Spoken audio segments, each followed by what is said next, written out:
Yo, Lightman, pattern pan place. Pick up what coffee in my place. Yo.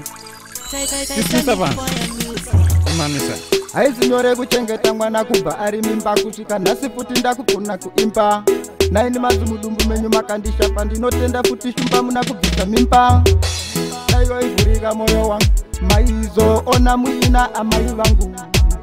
Daiwa ivhurika moyo wangu maizo ona muina amai vangu. Mama muri mufudzi ndiri nyenye ndiri mbudzi ndichakutsvagirai murora anotsvaira pachivanze.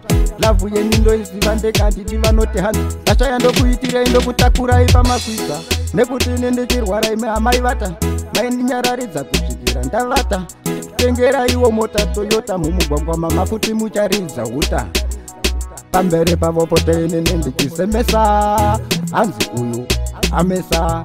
Maindibata ruoko uya kuno mwanangu imi mimobva matondigezesa. Daiwa ivhurika moyo wangu maizo ona muina amai vangu.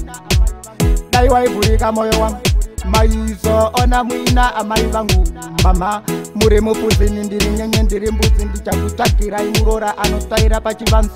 Lavhu yenyu ndoiziva ndekandidi vanoti hanzi ndashaya ndokuitirei ndokutakurai pamafudzi. Nekuti ini ndichirwara imi amai vata maindinyararidza futi kusvika ndavata. Ndichakutengeraiwo mota Toyota mumugwagwa mama mucharidza huta. Amuna kugumira ipapo makandipa lecture mukati tichafuti usapfura maticha. Nanhasi futi nditori nekamwe kapicha ndine future ndochengetedza nature.